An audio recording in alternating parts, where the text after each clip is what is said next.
Autoridades americanas anunciaram que a prisão do estudante brasileiro Marcelo Gomes neste fim de semana ocorreu por uma busca dos agentes pelo pai do garoto. Agora, eles insinuam que esperam que a ação force o homem, que também é brasileiro, a se entregar à justiça.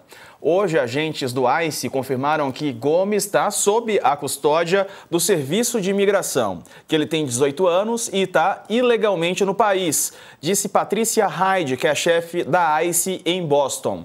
A detenção do jovem, quando ia para o treino de vôlei, causou uma comoção na comunidade dele nos Estados Unidos e uma reação de alguns dos principais nomes do Partido Democrata. Marcelo Gomes foi detido pelas autoridades migratórias no sábado, um dia antes da formatura dele no Milford High School de Massachusetts. O caso passou a ser um reflexo do mal-estar na comunidade de imigrantes, principalmente na região com forte presença de brasileiros nos Estados Unidos. Esse assunto para a nossa entrevista com a Flávia Santos Lloyd, advogada especialista em imigração. Doutora, bem-vinda, boa tarde. Um caso que a gente está vendo aí ganhou uma grande repercussão nos Estados Unidos. Como é que prende o filho para chegar até o pai? Doutora, boa tarde. Boa tarde. Bem-vindo a 2025, administração do Trump. Essa é a realidade que a gente está vivendo. Várias nacionalidades estão passando pela mesma situação, onde as pessoas, nesse caso, lógico, o menino está aqui desde os 5 anos, tem 18 anos, 13 anos da sua vida foi passado aqui, então o que ele conhece é os Estados Unidos, mas se vocês olharem as imagens do que aconteceu na semana passada na Corte de Imigração em Santo Antônio, onde as pessoas estavam indo para as suas audiências, certo? Se você não vai à audiência, você é deportado porque você não foi à audiência. Mas nesses casos, as pessoas estavam indo às audiências e estavam sendo detidas ao sair da corte. Então, o momento aqui nos Estados Unidos, não importa se você está aqui desde os 3 anos, se você tinha estado legal, como na semana passada, a Suprema Corte decidiu eliminar 850 mil pessoas que estavam aqui legalmente nos Estados Unidos. Enfim, o que eu estou dando exemplo para vocês aqui é a realidade atual que nós estamos vivendo se você é imigrante nos Estados Unidos. Não importa se você está legal ou ilegal, o clima está muito tenso. Doutora Flávia, boa tarde, obrigado pela presença aqui no All News. A gente tem também recebido, né, o Jamil, a Mariana, uma série de pessoas que trabalham com o UOL em São Paulo ou nos Estados Unidos, trazem essas notícias, trazem essas histórias, né, de detenções arbitrárias, de violência, né, de pessoas, inclusive de comunidades republicanas que começam até a se arrepender do voto em Trump, dado o que está acontecendo. Mas falando com o pessoal que, inclusive, tem muita gente que tem família no Brasil, que está preocupado com o pessoal lá, o que as pessoas que estão nos Estados Unidos, tanto o pessoal que está legalmente, né, o que ultimamente não tem significado muito, tem gente sido detida mesmo com documento, ou pessoas que estão indocumentadas, o que essas pessoas, que cuidados elas precisam ter exatamente neste momento nos Estados Unidos? Olha, é uma excelente pergunta, porque há vários quadrados, vamos dizer assim, para as pessoas que estão aqui nos Estados Unidos. Então, por exemplo, as pessoas naturalizadas são as pessoas com menos problemas, certo? Porque você, desde que você não tenha recebido a sua cidadania por fraude, você está protegido como um cidadão americano. Depois tem as pessoas que são residentes, as pessoas que têm green card. Essas pessoas, se elas não violaram se não cometeram crime, se não passaram muito tempo fora dos Estados Unidos e se não cometeram fraude, então é um outro quadrado que está relativamente tranquilo. E aí vem as pessoas que estão com visto de trabalho, os estudantes, as pessoas que estão aqui sem processo, que estão aqui sem documentação, mas estão no processo de legalização. Essas pessoas têm que tomar muito cuidado, certo? Essas pessoas têm que ter os seus documentos, essas pessoas têm que saber os seus direitos, certo? Que você não precisa apresentar documentos para a imigração se você é questionado. Existe o que a gente chama de um cartão vermelho, red card, onde está uma listinha dos direitos das pessoas, os direitos constitucionais que a pessoa documentada ou não documentada tem. Então, é uma uma questão de informação, de saber onde, que quadrado você se encaixa para ver os seus direitos e deveres. Mas, nesse momento, as pessoas que estão aqui legalmente, que têm a sua cidadania, que têm sua residência, pode viajar, pode trabalhar, claro, com cuidado, mas as pessoas mais vulneráveis, aqueles que estão aqui com vistos de estudantes, de intercâmbio, estão no processo de legalização, essas pessoas realmente têm que se informar dos seus direitos. Muitas comunidades, muitos centros comunitários, igrejas, universidades estão fazendo sessões que chamam Conheça os Seus Direitos, certo? Porque é o primeiro passo, saber como responder à imigração num questionamento, que documento apresentar ou não apresentar. Então, nesse momento, a informação do seu status é muito importante, saber onde você se enquadra. Pois é, e é uma característica que veio e, infelizmente, eu não sei como é que tem sido a reação interna, doutora, a senhora que está aí, e aí eu falo não só dos migrantes, mas dos locais, aliás, dos Estados Unidos, né? Eles foram construídos justamente pela imigração, né? Então, não sei como é que isso tem repercutido, se essa crescente de intolerância a migrantes que a gente vê em boa parte do mundo, Portugal tem adotado medidas, boa parte dos países da Europa também. Isso também está refletido em uma parcela significativa aí dos Estados Unidos. Olha, eu acho que há uma desconexão, certo, entre o que o presidente falou durante a campanha e os seus apoiadores e a realidade do que está acontecendo. Nós estamos vendo agora comunidades saindo nas ruas para defender os seus alunos. Outro dia, uma menina, se não me engano, no Texas, 19 anos, primeiro ano da faculdade, foi detida.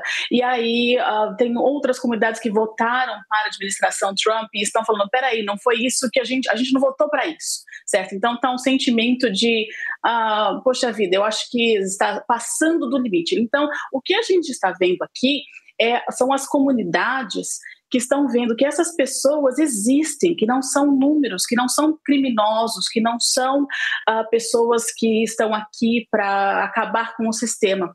Então, nesses movimentos, a gente está vendo essa movimentação dos americanos, daqueles que votaram para a administração atual, que eles estão meio que arrependidos da extensão e do tamanho, né, da correria atrás do imigrante.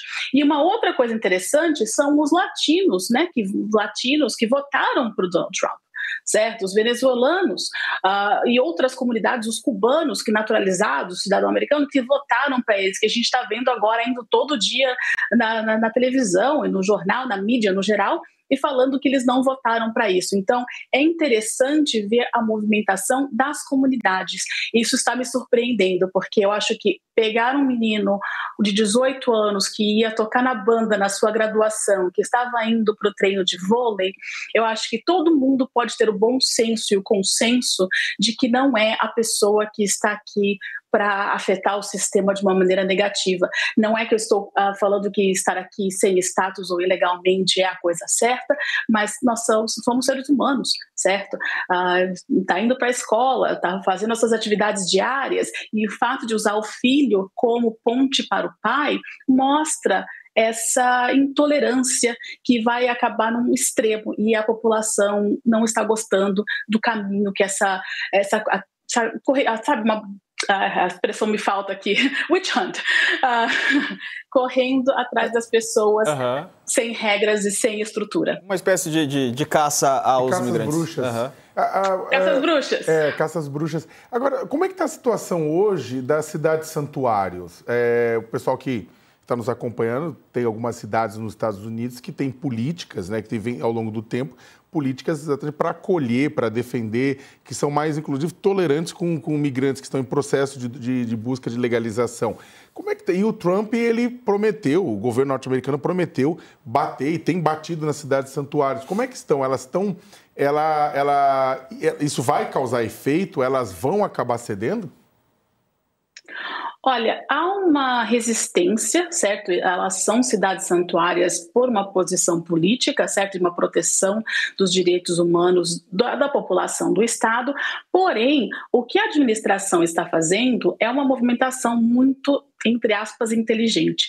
Eles estão ameaçando segurar as verbas federais para esses estados santuários. Então, em algum momento, os problemas que a gente está vendo é a questão da verba, certo? Até quando as cidades e estados que são cidades santuárias vão conseguir se suster numa situação onde a verba federal será limitada.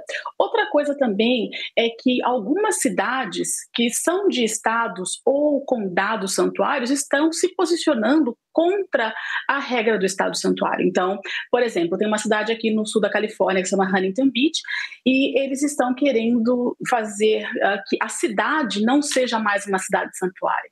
Certo? Então, há um debate, está uma confusão, porque a cidade quer que a imigração vá à cidade e que corra atrás das pessoas.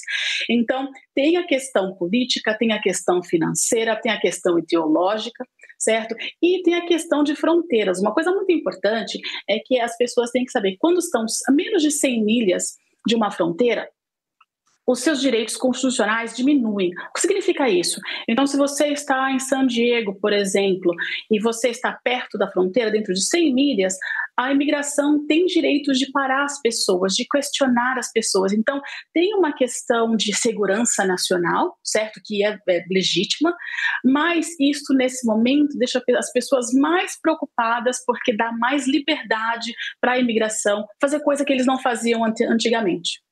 Doutora Flávia Lloyd, obrigado pela participação. Um abraço para a senhora, boa semana.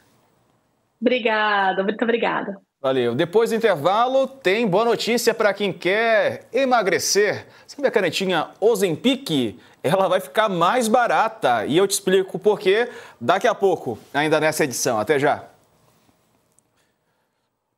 Bom, enquanto isso, vamos dar uma olhada no nosso site, porque tem as tarifas do Trump, já que a gente está falando sobre Estados Unidos, e o Graciliano Rocha traz uma informação curiosa, que para uma empresa, a notícia de que o Trump dobrou a tarifa do aço nos Estados Unidos, para uma empresa foi ótimo, pelo menos para alguém foi. E aqui ele conta que a decisão de Trump de dobrar para 50% a tarifa sobre o aço importado pelos Estados Unidos foi recebido como uma boa notícia pela Gerdau, fabricante de aço sediada em Porto Alegre, segundo analistas do BTG Pactual. Com 60% da métrica de fluxo de caixa atrelada às operações da América do Norte, a siderúrgica brasileira tende a ser uma das principais beneficiárias da medida. Para eles é bom, né, Sakamoto? Mas só para eles ser bom não significa muita coisa para o Brasil, né? Não significa, para uma empresa é boa, né? Agora não necessariamente para o Brasil inteiro é bom, né? A questão do aço é uma questão complexa, Diego, porque o Brasil exporta aço para lá, mas o Brasil também tem importado o aço da China. Os produtores de aço nacionais têm reclamado do aço da China, quer que o Brasil imponha barreiras, imponha tarifas ao aço da China, né? E, ao mesmo tempo, quer que o Brasil consiga reabrir o mercado nos Estados Unidos. É uma situação bastante complicada. O Brasil tem um parque industrial importante nesse sentido, né? E, é claro, vai sentir, a economia vai sentir, sim, se essa tarifa prosperar no final das contas e se mantiver. Eu digo se mantiver, porque, vamos ser sinceros, o presidente Donald Trump tem sido criar até um acrônimo para ele, TACO, né?